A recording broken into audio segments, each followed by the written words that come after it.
diferente de quase tudo que a gente sabe em medicina. O comportamento dela é bem diferente. E essa doença foi registrada 1.500 anos antes de Cristo. É uma dermatose. O processo dela, a dermatose, é lesões hipocrômicas ou eritemato hipocrômicas, evoluindo para nódulos e que tem alteração de sensibilidade, porque o bacilo tem uma preferência pelas terminações nervosas periféricas e ele parasita a célula de Schwann. Ele é um bacilo intracelular, por isso a dificuldade dele ter sido todos esses anos sem poder fazer a sua cultura, e ele tem também uma história que foi descrita por o professor médico e microbiologista Gerard Amaury Hansen. Gerard Henrique Amaury Hansen. Em 1873, a partir daí é que se pôde começar a conhecer e saber que a doença era uma doença infecto-contagiosa, não mais genética como se pensava até essa época. Nessa época, a hanseníase predominava na Europa e a Noruega era o país que tinha mais pacientes hansenianos. E esse médico, Dr. Hansen, era médico e professor em Bergen, na Noruega. Essa doença é chamada de hanseníase só aqui no Brasil. Em nenhum outro país, a não ser os que usaram depois, que não são endêmicos, a doença continua sendo chamada de lepra. Nós aqui, em 1986, passou a ser obrigatório, ser chamado de hansenia, pelo problema que ela é estigmatizante. Então, por isso foi chamada. Devo dizer a vocês também que eu vivi uma época de transição entre o tratamento compulsório em leprosários, e as crianças ficavam em preventórios, e eu vivenciei essas duas partes. Atender nos leprosários, onde eu fiz lá no Instituto de Leprologia do Rio de Janeiro, no leprosário de Jacarepaguá, de Murici, e tive convivências e visitei muitos dos leprosários no Brasil, que hoje se transformaram em colônias dos pacientes que não conseguiram ser tirados por causa do isolamento e perdeu todos os familiares. Então, hoje, postos de saúde. Então, o que é... Vamos embora mais para frente. Por que saiu? Então, isso eu já falei. Então, eu também sou cria de um ancenólogo, que foi o professor Francisco Eduardo Babelo, que era o catedrático da minha escola lá no Rio de Janeiro, da área de dermatologia, na Faculdade de Medicina do Rio de Janeiro, na Universidade Federal do Rio de Janeiro, e junto a ele tinha o professor Silvio Praga. Também foi uma transição da época da cátedra para professor titular. Então, a minha formação é bem centrada em doenças dermatológicas. Aqui é a Santa Casa de Misericórdia, o pavilhão São Miguel, onde a dermatologia era feita ao ambulatório diariamente. Essa Santa Casa tinha 36 enfermarias, 36 pavilhões de enfermaria, e, inclusive, a gente vivenciou, na mesma época, que o professor Pitangui cuidava dos pacientes queimados. Naquela época, a parte de estética predominava os pacientes queimados. Então, hanseníase, sendo uma doença crônica, onde o agente etiológico é o Mycobacterium lepra, e a principal característica é que vocês têm que levar. eles parasitam as células de Schwann das terminações nervosas periféricas. Isto é que comprova e dá o diagnóstico de hanseníase. Essa perda de sensibilidade, a perda de sensibilidade ocorre da térmica inicialmente, depois vem a dolorosa e, por fim, a tátil. Essa é uma característica também que vocês devem levar. Houveram muitas classificações.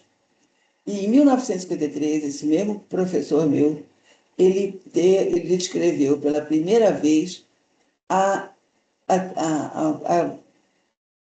classificação polar. Então, ele dava 4 formas de formas clínicas, 4 formas clínicas. A indeterminada, que seria inicial, indeterminada inicial, o polo tuberculoide, o polo virchoviano e uma intermediária entre um polo e outro, que se chamou de dimorfa ou borderline.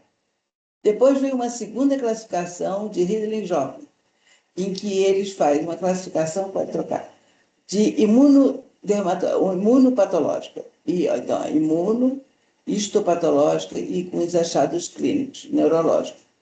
Então, ele subdivide os borderlines ou dimorfos em borderline tuberculoide e borderline virchoviano ou lepromatoso. Os tuberculoides têm a imunidade TH1, onde respeita o TH1 e o TH17. E o polo virchoviano é o TH2 e o REC. Então, nós temos uma terceira classificação que a Organização Mundial de Saúde veio trazer para facilitar os tratamentos desses pacientes que moram fora das capitais e que você pode facilitar fazendo impulsobacilares e multibacilares. Os pulsobacilares, eles teriam que ter até 5 lesões e um comprometimento de um só nervo e a baciloscopia negativa, esse que é o importante do pulso bacilar, e o multibacilar, mais de 5 lesões, mais de um nervo acometido e baciloscopia positiva. Isso significa que se tiver baciloscopia positiva, não é mais pulso bacilar. Só é pulso bacilar aquele que tem baciloscopia negativa. Então, aqui, um espectro mais bonito de apresentação da classificação de Ridley-Joplin, em que ele põe a hanseníase indeterminada e vai dividindo em tuberculoide, lepromatosa ou virchoviana, e depois ele vai o dimorfo ou borderline, que a imunidade dele é variável, aquele que tem uma imunidade que varia para o polo tuberculoide, chamado de borderline tuberculoide ou dimorfo tuberculoide, e aquele que tem uma variação que tem para o polo virchoviano negativo, ele é chamado de borderline lepromatoso ou borderline virchoviano ou dimorfo virchoviano. É dessa forma que você vai encontrar na literatura. Deve lembrar também que o bacilo ele tem alta infectividade, ele é altamente infectado, mas de baixa patogenicidade. Essa patogenicidade é baixa, em torno de 90% a 95% para você adquirir a doença. Ele é um bacilo lento, tudo dele é lento, e ele, para você pegar a doença, quando ele ganha, ele tem um período de incubação de 5, 7, mas eu já tive paciente em que a história tinha sido 20 anos antes. Então, toda a doença ela é lenta, ela vai se propagando devagar. Está entendido até aí? Então, agora nós vamos relembrar como ela se apresenta. Então, a hanseníase indeterminada seria aquela inicial, quando o bacilo ganha, o suicida ganha a imunidade natural, inata, que você tem, e mais as condições genéticas, aí você faz a doença. Fazendo a doença, é começada pela indeterminada, aí nesse momento que nós da área médica devemos atuar e fazer diagnóstico para que não tenhamos as alterações neurológicas para não ter deficiências mais tarde. Ela é fácil de determinar muitas vezes, algumas vezes, na maioria das vezes, é uma mancha hipocrômica, não tem alteração do relevo, ou eritema hipocrômica, que tem alteração de sensibilidade. Muitas delas você vê uma diminuição da rarefação dos pelos e uma diminuição da sudorese. São recursos que se usa para ter certeza, muitas vezes, de que tem alteração da sensibilidade. A forma tuberculoide, que é a forma fechada, em que a característica, as lesões são, as bordas externas são bem delimitadas.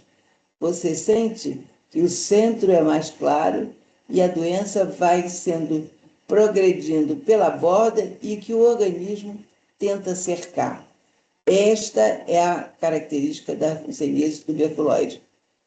As bordas são papulosas, o centro é eritematoso ou hipocrômico, associado à perda de sensibilidade. Aí a perda de sensibilidade é bem nítida, quando você faz aqueles testes de sensibilidade de água quente, de água fria, a agulha para ver se a sensibilidade é dolorosa, e o algodão para sensibilidade tátil.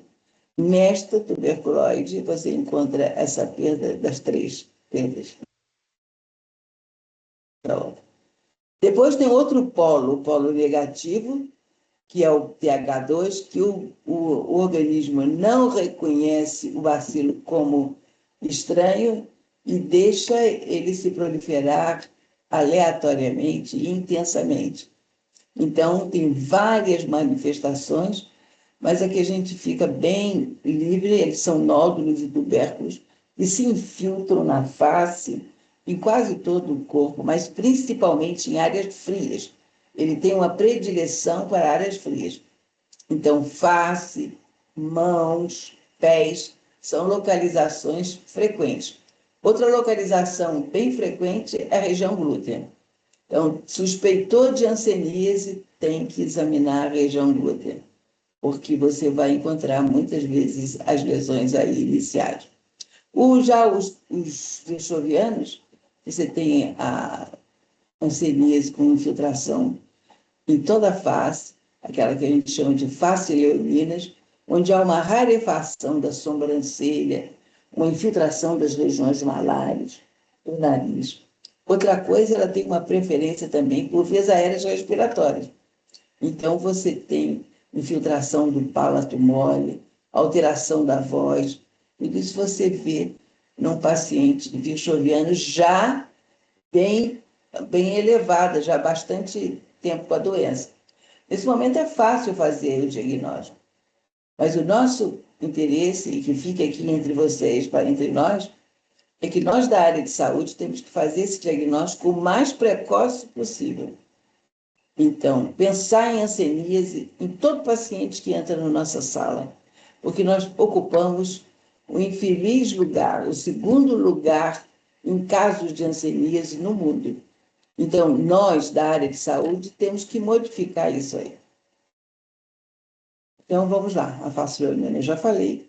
Existe uma outra expressão que é chamada de lepra bonita, que é o paciente virchoviano que fica totalmente infiltrado.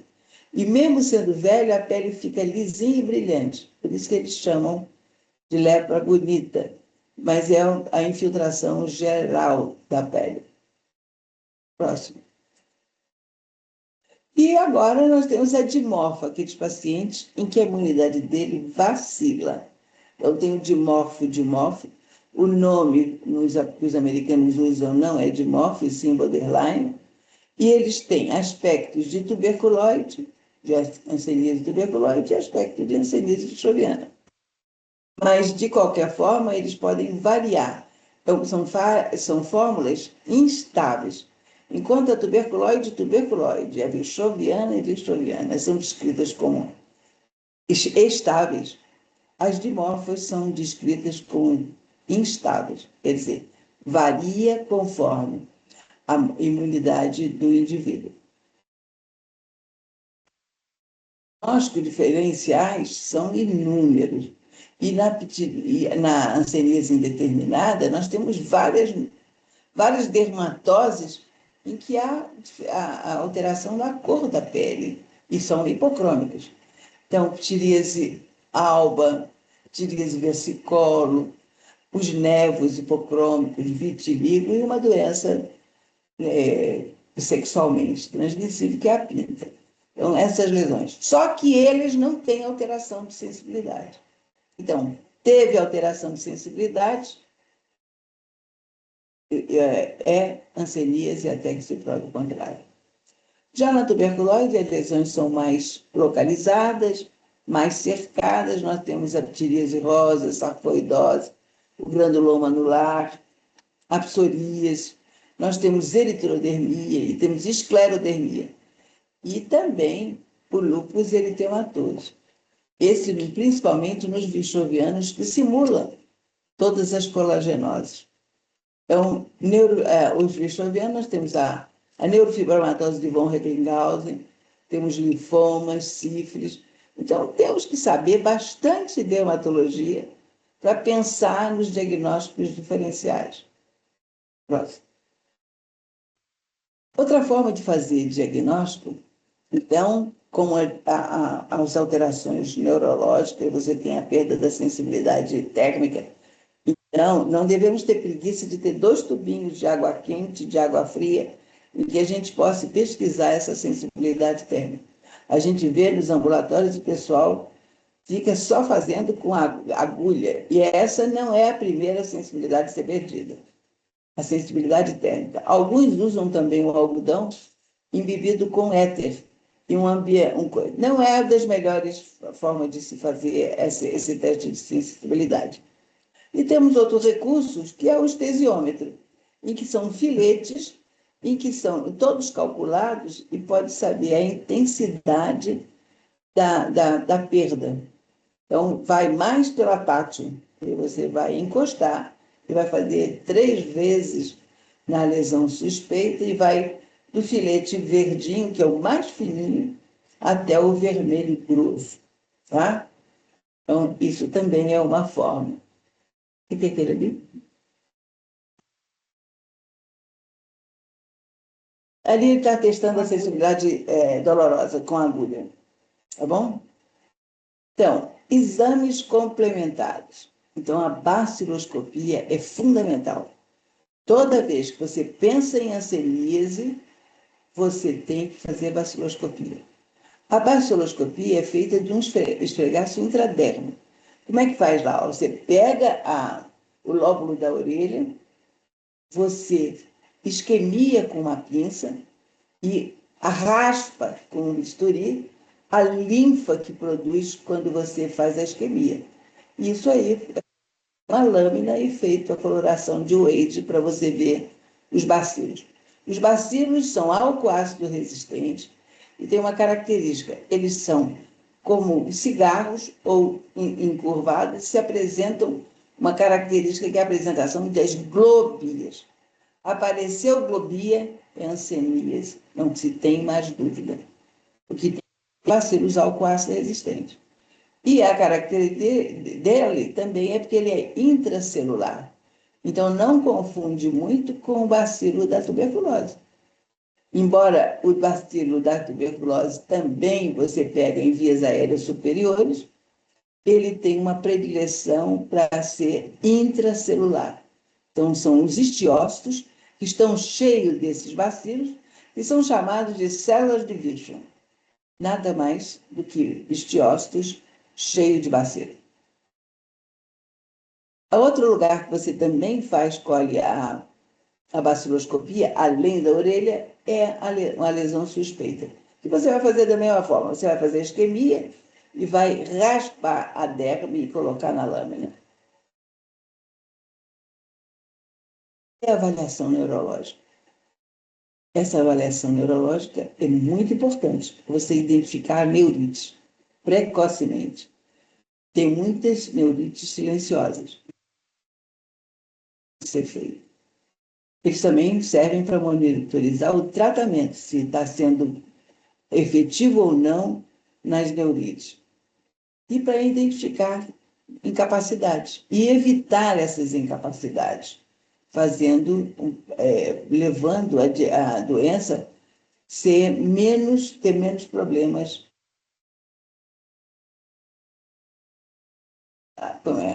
neurológicos, menos problemas neurológicos. Embora para o outro. Então, a avaliação neurológica é feita no início do tratamento, 3 meses depois do tratamento, e na alta. E pode ser acompanhado no pós-operatório, após descompressão neural, que é uma das coisas que a gente usa. O nervo cubital e o fibular, eles ficam pressionados, então, como tratamento, a gente faz uma descompressão desses nervos. Essa orientação de acompanhar o tratamento de hanseníase. Você lembra que eu falei da segunda? Nós tínhamos 3 classificações: a classificação de Madrid, a classificação de Ridley-Joplin e a classificação que a OMS deu operacional, de paucibacilares e multibacilares. Então, o tratamento é feito com PQT, poliquimioterapia universal, agora é PQT-U que se usa. De 2023 para cá, está se usando mais só a PQT. Antigamente, nós tínhamos duas cartelas para paucibacilares e multibacilares, mas a partir de 2023 passou a ser uma única cartela, tanto para pauci como multibacilares. O tratamento é feito com 3 drogas, rifampicina, e é feito sob supervisão. O paciente vai ao posto de saúde, depois que é feito o diagnóstico, é dada uma cartela em que ele vai tomar 600 miligramas de rifampicina, 300 miligramas de clofazimina e 100 miligramas de dapsona, em presença do agente de saúde. Então, é a dose supervisionada. Eu mostro a cartela, depois ele leva 30 miligramas de dapsona e 50 miligramas de clofazimina. Os pacientes paucibacilares, eles têm que tratar 6 meses. E esse tratamento pode durar de 6 a 9 meses, para considerar que foi feito o tratamento correto. Porque como eles moram em lugares muito afastados, muitas vezes eles não conseguem vir sequencialmente nos 6 meses. Então, ele tem uma tolerância de mais 3 meses para considerar o tratamento concluído. Já os multibacilares, eles recebem 12 doses. E essas 12 doses poderão ocorrer em torno de 18 meses. Até 18 meses é considerado tratado. Uma coisa que a gente tem que ficar atento é os efeitos colaterais dessas drogas. Então, a rifampicina, a que dá mais problema é a dapsona, que leva a uma anemia hemolítica, e que você tem que substituir essa dapsona pela ofloxacina ou minocyclina. Você tem uma anemia hemolítica, você tem dispneia, dor abdominal, mal-estar, e tudo próximo aos dias que tomou a medicação. Então, você tem que avisar os pacientes que qualquer coisa eles devem voltar ao posto de saúde. Então, quando você tem alterações de plaqueta, você tem a ansenia, não tem alteração de plaquetas, você tem a doença da sono. Então, se não só fosse isso a doença, e fosse só de forma indeterminada, tuberculose, bichoviana ou dimorfa, você tem uma alteração, que são estados reacionais, que são episódios inflamatórios agudos que podem surgir antes, durante e após o tratamento. E costuma mesmo ocorrer com muita frequência após o 6º mês de tratamento. E é chamada reação tipo 1, que é também chamada reação reversa, que ocorrem mais nos pacientes tuberculoides ou nos dimorfos tuberculoides. As lesões se tornam mais evidentes, eritematosas, algumas usam o sérum. E o mais preocupante é que o sistema imunológico, querendo debelar o bacilo, ele desconhece as terminações nervosas e leva a alterações neurológicas muitas tipo de reação que ocorre mais nos virchovianos e nos dimorfos virchovianos, que é uma reação bem grave também, e a eritema nodoso ansênico. Vale lembrar que eritema nodoso é uma doença e eritema nodoso ansênico é outra doença. Você tem isso na forma virchoviana e na forma dimorfa. As lesões se tornam, os nódulos aparecem muito mais palpáveis, extremamente dolorosos, associados a uma perda da capacidade tendo febre, neurite, mialgia, artralgia, vasculite, hepatite, irite, um excesso de reações inflamatórias. E aí você vê que é grave. E é muito triste a gente que está tratando o paciente, que diz para ele que ele tem tratamento, que ele tem cura, e de repente ele aparece com um estado reacional desse de piora, e que você tem que monitorizar essas reações. Tem que lembrar que você não vai tirar o tratamento que ele vem fazendo. Você continua com o tratamento, se ele estiver na fase de tratamento, e aí você entra. Na reação tipo 1, pode trocar, você dá corticoide. Então, reações tipo 1, o tratamento continua a cartela, tomando todos os dias as mesmas medicações, e você introduz corticoide de 1 a 1,5 miligramas por quilo de peso, dependendo da intensidade dessa reação. E você tem, no tipo 2, você tem que ter o cuidado, a droga de escolha é a talidomida, mas nas mulheres em que estão na fase que podem engravidar, você tem que ter um cuidado ou de laqueá-la ou de botar a medicação anticonceptiva a prazo para que ela possa usar a talidomida. Senão, você tem que usar corticoide ou pentoxifilina, que é a outra droga que você vai usar para controlar essas ações.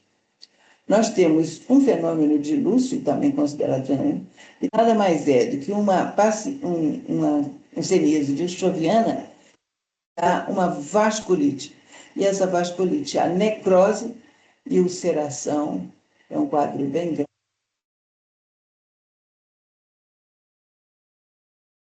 Está falando sobre o que eu já falei, que são as drogas, as doses. Então, o talidomida você usa de 100 a 400 miligramas e vai tirando lentamente, o mais rápido que você pode, conforme vai melhorando a clínica. E na tipo 1 é o corticoide, a prednisona. Então, a prednisona tem que ser tomada com muitas precauções. E antes, com todos os cuidados que você usa no corticoide. Então, tem que ver se a paciente não tem pressão alta. Outra coisa que tem que ser chamada bem atenção é fazer um tratamento antiparasitário para estrongiloidise. porque senão você, com o uso do corticoide, você pode disseminar a transloidia no organismo. A profilaxia por osteoporose, você tem que fazer com cálcio e vitamina D. A contraindicação é em mulheres em fase proliferativa, fase fértil, e que tem uma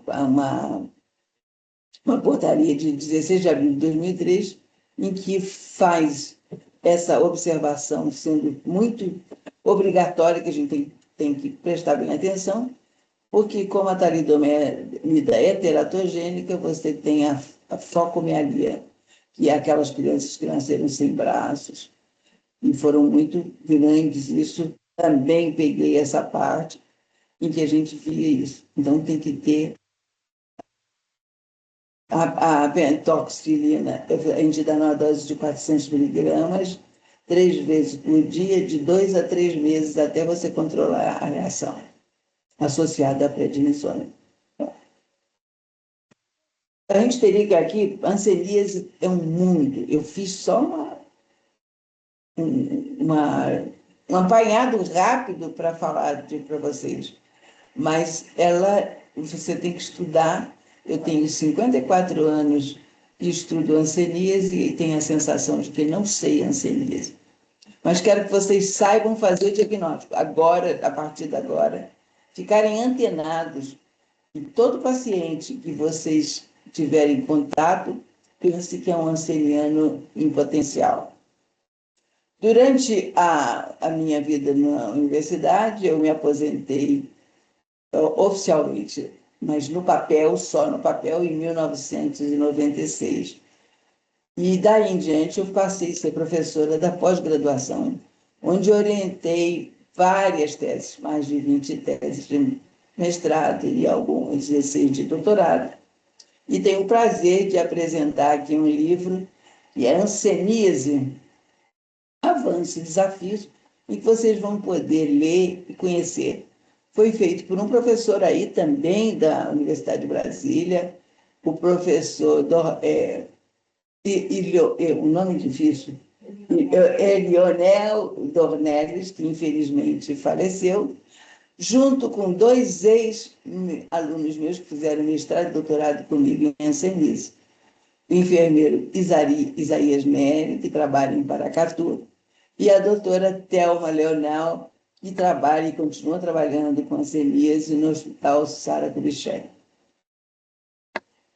Estou à disposição para que vocês façam as perguntas. É uma das coisas que tem que ficar na cabeça de vocês, que a hanseníase é uma doença que tem cura, tem tratamento e tem cura. É milenar, mas o preconceito ainda é um desafio. Tire suas dúvidas. Tem dúvida, né? Foi paz. Helena. Eu tenho uma dúvida. Fale. Eu estou aqui para te esclarecer, porque é muita Perfeito. coisa para ser falado, entendeu? Então, a gente fez um apanhado. Deu meia hora de aula, né? Agora temos mais meia hora para perguntas e respostas.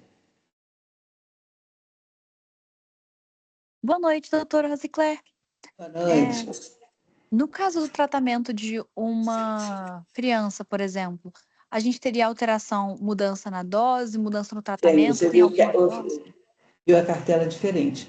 A criança, né, com menos mais de 5 anos, 10 anos, ele usa 450 miligramas de rifampicina e não usa clofazimina e fica com 30 dias de Dapsona, 50 miligramas por dia.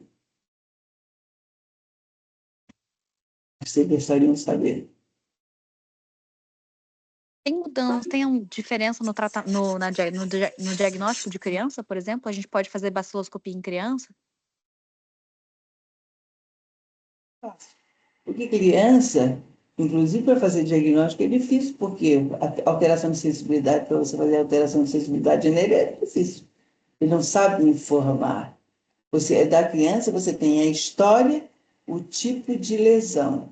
Você tem a hanseníase da infância, que é um nódulo na face, que é uma hanseníase da área tuberculose, que ele trata, não precisa nem tratar, ele se cura espontaneamente. Ou quando eles